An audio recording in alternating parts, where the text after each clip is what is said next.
తిరుమలలోని కొన్ని రహస్యాలను తెలుసుకుందాం. స్వామివారి విగ్రహం ఎప్పుడూ తేమగానే ఉంటుంది. పూజారులు పొడిగా చేయాలని ఎంత ట్రై చేసినా మళ్ళీ తేమ వస్తూనే ఉంటుంది. స్వామిని ప్రతిరోజు చాలా పూలతో పూజిస్తారు. వాటిని పూజారులు స్వామి విగ్రహం వెనుక ఉన్న ఒక జలపాతంలోకి వెనక్కి చూడకుండా వేస్తారు. ఆశ్చర్యంగా అవి తిరుపతికి 20 కిలోమీటర్ల దూరంలో ఉన్న వేర్పేడులో కనిపిస్తాయి. మామూలుగా ఏ రాయికైనా పచ్చకర్పూరం రాస్తే కొద్ది కాలంలోనే పగులు వస్తాయి. కానీ ఇక్కడ స్వామివారికి నిత్యం పచ్చకర్పూరం రాస్తున్నా సరే శ్రీవారి విగ్రహం చెక్కు చెదరదు.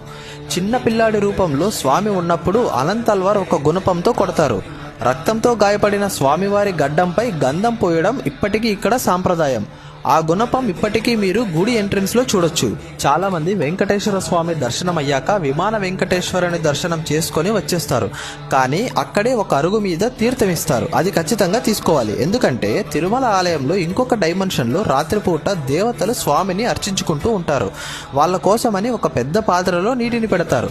ఆ జలంతోనే బ్రహ్మ స్వామిని అర్చిస్తారు. ఆ జలాన్నే మామూలు నీటితో కలిపి మనకు తీర్థంగా ఇస్తారు. సో ఇంత పవిత్రమైన తీర్థం మిస్ అవ్వకూడదు.